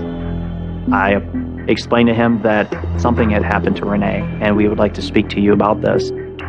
When Michael was told that she had passed away, there was no reaction out of him.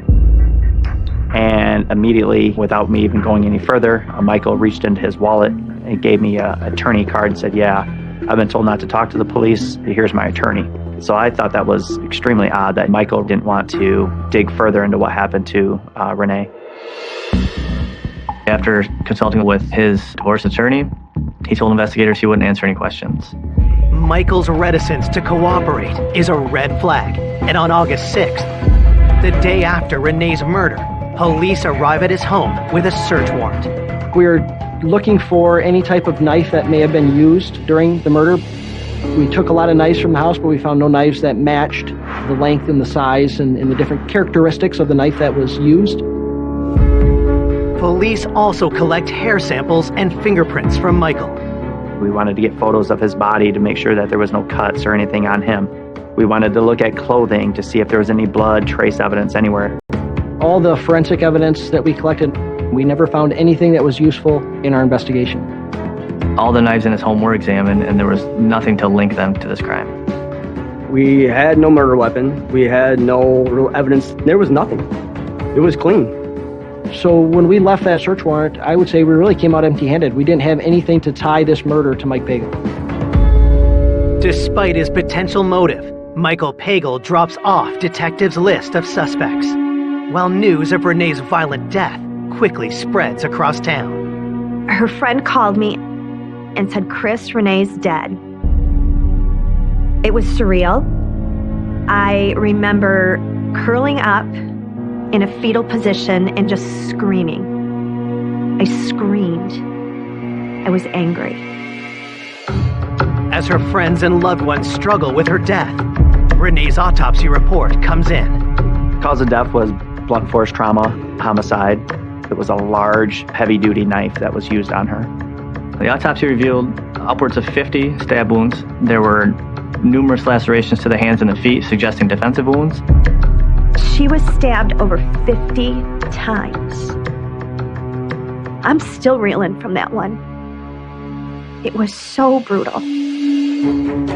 Detectives continue their investigation and now focus their attention on Renee's tenant, Mike Decker. She had this barn that had an upstairs apartment, and he was a renter. The barn was about 75 yards away from the main home.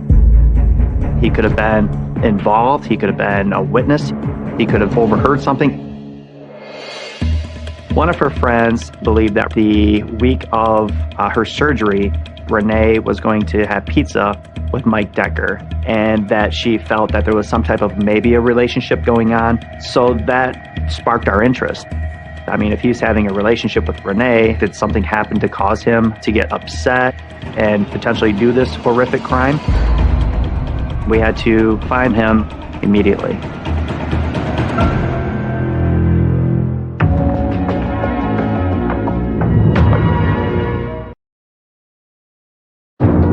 Two days into the investigation of Renee Pagel's murder, detectives have a possible suspect. Her tenant, Mike Decker, who's rumored to be romantically involved with Renee. Detectives interview Mike at his apartment on Renee's property. At first I kind of thought loner, 30-year-old gentleman, unemployed, living above a barn. I thought that was kind of odd. When we were speaking to Mr. Decker, we asked him if he was having a relationship with Renee, romantic or whatnot. Mike said that the relationship, it's more of a friendship or a kindness thing, no romantic involvement. He denied having any dinner with Renee over the past week. He stated that it was actually a month or two before he suggested that they go out for pizza just as friends, but Renee had turned that down because she was busy. Police ask Mike Decker where he was on the night of the murder. He stated that he went into a local city to eat by himself, drove back probably between 8 or 9. When he arrived at home, he watches a little bit of TV and then goes to bed between 1 and 2 in the morning. Detectives ask him if he heard anything that night, especially after what they had found at the crime scene. We did locate a tire track and a footwear impression in Renee's driveway. He denied hearing anything from Renee's house. Mike tells police he didn't notice anything unusual the next morning either. He woke up in the morning around 9 or 10 and then went to meet with his family to go see a bike race. Part of the problem with Mike Decker's alibi, even though he was cooperative through this process, he was on the property when this murder happened. With no one to corroborate his alibi, police get a warrant to search Mike's apartment. We seized his pipe from his sink because we wanted to see if there was any blood or trace evidence in there, and then we found a couple of large knives. The evidence is rushed to the crime lab for analysis. The knives and the pipe forensically did not show anything. There were no signs of blood. We found no knives that matched the type of knife that was used. But still, Mike cannot be ruled out. A week after the homicide, detectives interview him again, this time at the sheriff's office. He showed no issues of concern of us looking at him as a potential suspect from gathering any type of physical evidence from him. We even offered him a polygraph, and Mr. Decker submitted to that also and passed without any deceit. With nothing tying Mike Decker to the crime, investigators let him go. Searching for any further clues about Renee, detectives reach out to her parents once again, and in turn, get a lead on a new suspect, Renee's own sister, Michelle. Renee's father stated that the relationship between Renee and Michelle was strained. He mentioned that Michelle was jealous of Renee's life, of what she had. She wanted a successful career, a family, a home, all of those things. Renee and Michelle's problems went beyond sibling rivalry. During the divorce, Renee's attorney was able to subpoena the phone records of Michael Pagel. So he turned those over to Renee. When she examined phone records, she learned that Mike and Michelle were talking frequently. So she was extremely upset. She was very hurt by this. There was such significant communication between Mike Pagel and the sister Michelle that it raised a red flag to us right away that there might be some sort of affair going on. Renee told me how betrayed she felt by her sister. She really struggled with that. During the interviews with numerous people, it was mentioned that Michelle potentially was having a relationship with Michael. Once I learned that, it's obviously somebody we wanted to look at. Michelle is brought in for an interview. And though she says that she is saddened by her sister's death, her answers raise eyebrows with investigators. She didn't speak very highly of Renee. She was not happy at all the way that Renee was handling the divorce. Michelle clearly took Mike's side in it and kind of put her sister in the bad light. She felt that Mike was a good father, and it was her sister that was really trying to take advantage of him. We did ask her if she was in a relationship or had a relationship with Michael, and she completely denied it. Detectives asked Michelle where she was the night of the murder. She said she was working into the evening, and that evening she was home with her roommate. Basically, she was stating that she was home the evening of the murder. Michelle did take a polygraph, and she was found to be truthful and did not appear to have any involvement in the homicide. With Michelle all but ruled out, investigators discover that she isn't the only family member Renee had issues with.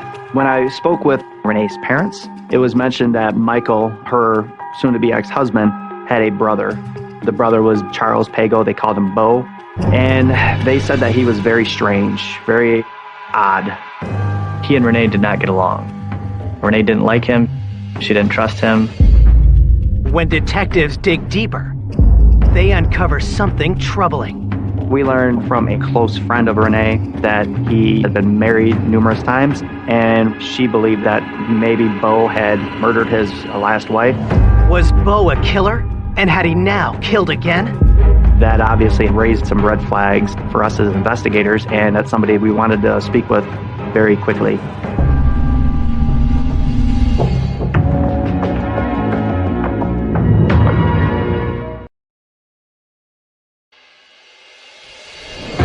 Detectives investigating the vicious stabbing of Renee Pagel are looking at her estranged husband's brother, Bo Pagel. Bo was married 3 times in the past, and one of his ex-wives died under suspicious circumstances. One of Renee's friends gives a statement to police, claiming that she believed Bo may have killed his ex-wife. Obviously, what really sent us his way was the potential murder of his last wife, so that had our attention. Detectives must determine if Bo could actually be a killer. They look deeper into his background. Bo was a loner, lived at home with his mom. We learned that he was on-the-road trucker, and he traveled all over the country. He would be gone days at a time. Investigators also look closer at Bo and Renee's fractured relationship. There was clearly bad blood between him and Renee, dating back years, going back to the wedding. We found out that Bo refused to be in the wedding. He was going to be the best man. He did not like her, thought she was not good for Mike, and he didn't approve of it whatsoever. He was outspoken to Michael about even marrying Renee. And I think the relationship between Bo and Mike was really more of an estranged relationship for the 10 years that Mike and Renee were married. But after Renee and Michael's separation, everything changed. I do know that once Mike filed for divorce, he and Bo rekindled that relationship and became pretty close. Bo was, I believe, happy that Renee was now out of the picture and he could have his brother back. Could Bo have wanted Renee permanently out of Michael's life? Detectives bring him in for questioning. So we interviewed Bo, and he denied any knowledge of the murder, denied any involvement. Bo had said that through the week he was on the road trucking. He got home Thursday night. Bo's alibi was that he was essentially across the state. He had driven a route the day of the homicide. He had gotten back around 6 o'clock and had gone out with some friends for dinner. And then afterwards, he stated he went home, spoke to his daughter, and then went to bed. And then the next morning got up and went canoeing with his daughter. We contacted his work. We spoke to the family that he actually had dinner with that Friday evening to account for they were with him, what restaurant, until what time. It pretty much matched up. Though most of his story checks out, no one can confirm that Bo was at home at the time of Renee's murder. Needing more information, detectives reach out to Bo's daughter. We confirmed with her that they went on the canoe trip in the morning. Bo's daughter also puts to rest any suspicion that Bo was responsible for her mother's death. She gave us details about her mother that we didn't know. She was a diabetic, she had some blood sugar problems, and she really didn't care for going to the doctor. So she didn't seek the medical help that she needed, and that ultimately is what resulted in her death. She did not suspect Bo of doing anything.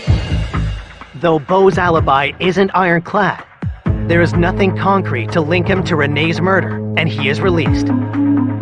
It's been 6 weeks since the homicide, and the investigation has ground to a halt. The reason that we were stuck is because there was no physical evidence that would help tie any one person to this crime. We looked at every person. The estranged husband, his brother Bo, Renee's sister, and Renee's tenant, and there was nothing to link them to this crime. Police continue investigating for many months, but with no fresh leads, the case goes cold. It just stalled. There was a point where I felt that we would never have a conclusion in this case.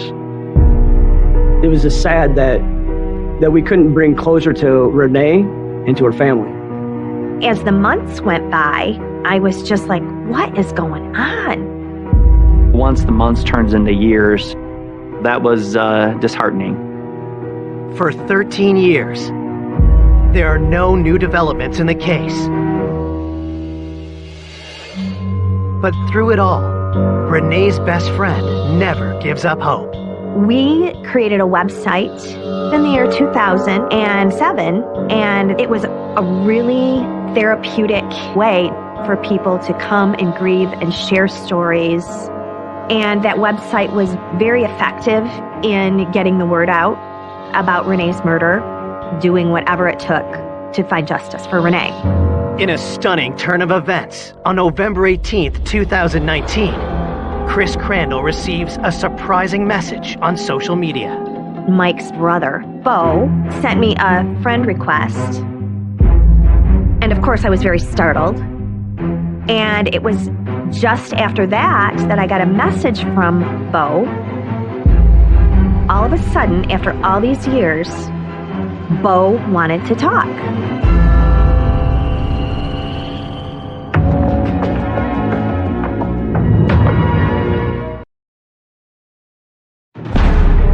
Years after Renee Pagel is viciously stabbed to death, her best friend receives a message from Renee's brother-in-law, Bo Pagel, wanting to talk.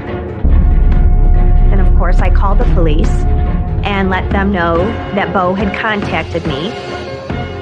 So we arranged to have the conversation between Chris and Bo recorded. As a former suspect in Renee's murder, was Bo about to confess?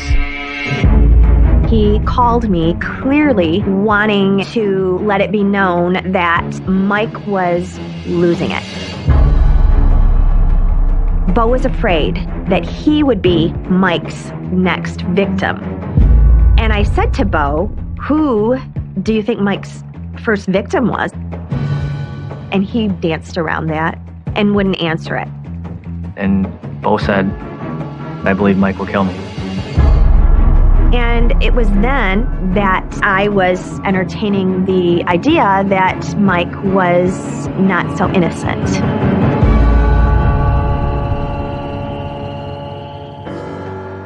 I listened to that conversation and was very concerned. Bo believes Mike's capable of killing somebody. We felt this was a big break.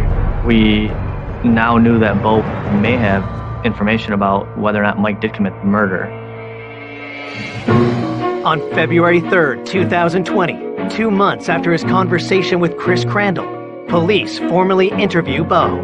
I just asked him to tell us what he knew about anybody being involved in Renee's murder, and he quickly told us that Mike Pagel was responsible for Renee's murder. It's a stunning revelation. It was the break we were looking for. It was the big piece of information that we needed. Knowing this is their chance to finally solve Renee's murder, police get an official statement from Bo. Bo laid out the story for us. Back in 2011, Bo and Mike decided to go out. Mike grabbed a 6-pack of beer, and they just drove around and talked as brothers. And they stopped over the top of one bridge over a small river, and in the midst of that conversation, Mike produced a bag, and inside the bag was a knife that was wrapped in a cloth, and Mike made the comment to Bo of, "This is how I finalized my divorce," which was a complete shock to Bo. And it immediately made Bo angry. He said, "I believed you for all these years, we've supported you, and come to find out you're the one responsible. I can't believe you would have done that." And I think this made Mike angry. He expected Bo to congratulate him.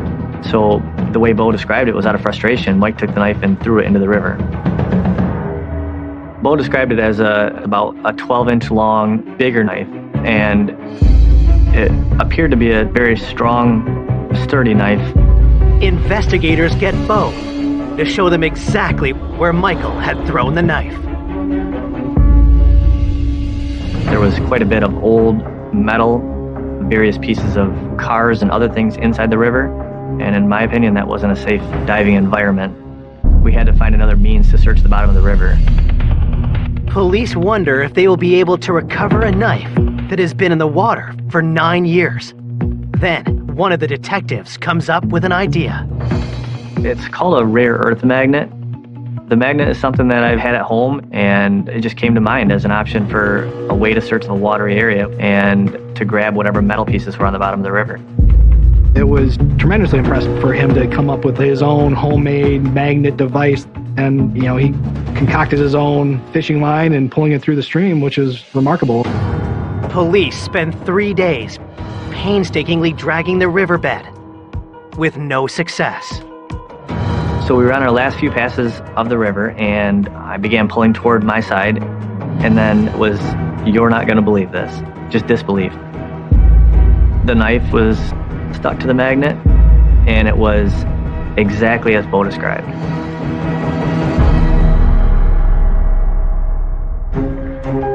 It was late in the day, I want to say 3 or 4 o'clock, and we got the phone call. He got the knife. I'm like, "No, are you kidding me? He got the knife? No." And this is the magnet and the knife exactly as we found it. It was awesome. It was everything you could hope for when you're investigating a case, to get that piece of evidence that you know you need, that you really weren't sure if it was going to be there, but there it is. Police now need to confirm if the knife found matches the knife used in Renee Pagel's murder. We brought it down to the medical examiner's office. They viewed it and instantly said, absolutely. It's consistent with the injuries that are on Renee's body. We were very confident we had the murder weapon. Unbelievable. We've never had a break like this. We got the needle in the haystack by finding the knife, and now we had a murder weapon that backed up what a witness said. It allowed us to validate Bo's statement that knife was thrown in that water by Mike Pagel. On February 6th, 2020, 13 years after Renee's death, Michael Pagel is officially charged with her murder. So this case was going to hinge a lot on the testimony of Bo, but it's still circumstantial evidence. And is the jury going to believe him or not? In the midst of that, the defense attorneys asked if we would consider a plea offer. When someone asks for a plea, it usually means that they're willing to tell the truth. And in this case, that was one of the conditions, is we wanted to hear the truth as part of the plea agreement. The prosecution agrees to a plea deal of second-degree murder and a minimum of 25 years in prison. We wanted to get a term of years to make sure he was old enough that he would never harm anyone again. On May 20th, 2020, 55-year-old Michael Pagel agrees to plead guilty to second-degree murder, avoiding a trial by jury. But at his plea hearing, Michael suddenly turns the case on its head. It was unbelievable. And I just remember being sick to my stomach.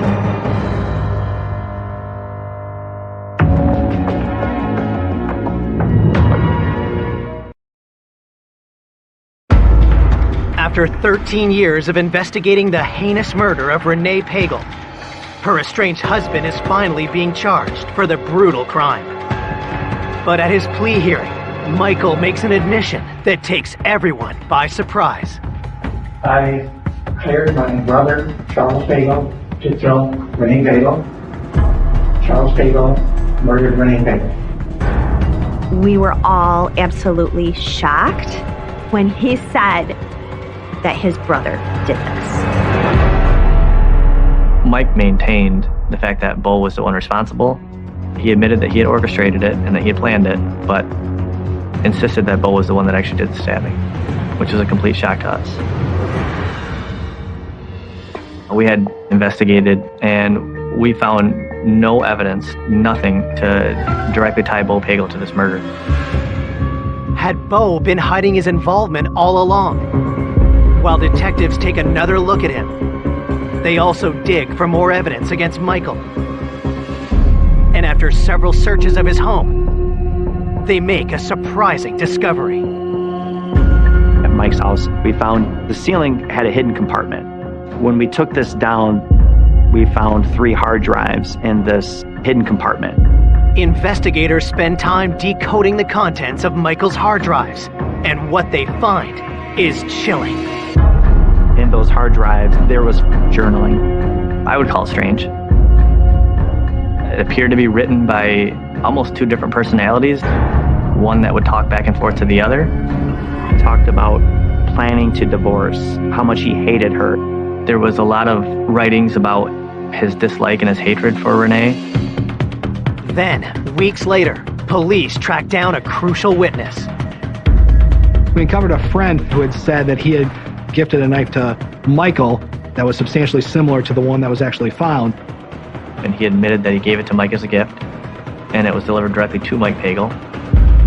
So that helped us put the knife in Mike's hands. So now you have a knife that was found in the river that now a friend is saying had given to Michael and not to Bo. While the evidence is circumstantial, police believe it strengthens their case even further against Michael. There was nothing that could back up Michael's story in terms of physical evidence, any other witnesses, anything else other than his word about it. Whereas Bo at least had stuff to back it up. His alibi backed up, and the physical evidence that he provided backed it up. So there's just absolutely nothing that shows that Bo did this. This was Michael Pagel. This was all him that committed this murder that night. Investigators conclude what likely happened on the night of Renee's murder. When the children were sleeping, he snuck out of his house and he went over to Renee's. It's pretty well known that she donated a kidney. Obviously, she wasn't strong at this point. She was asleep in bed, and he walked in with that knife and brutally stabbed her.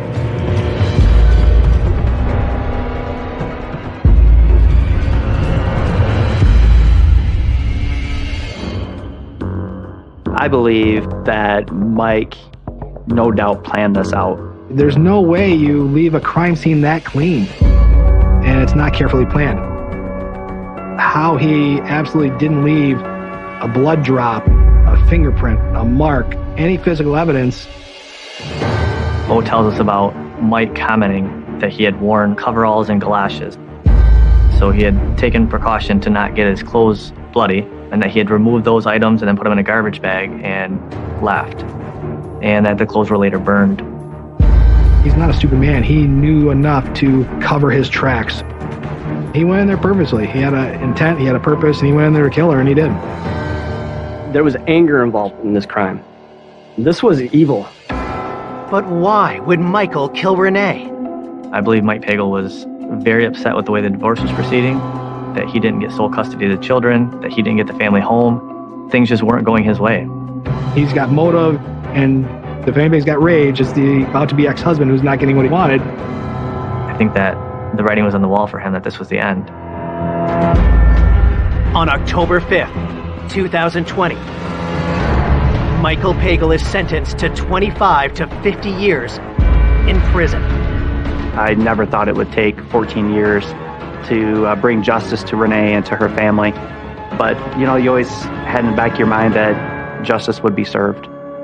It was incredible exhilaration, and I do believe that the information that I provided and the passion that I poured into this did help. Renee's loved ones will always be inspired by her memory. The friendship that we had was deep. It was eternal. She brought so much beauty to this world. She was just a bright light shining. Oh, I miss her.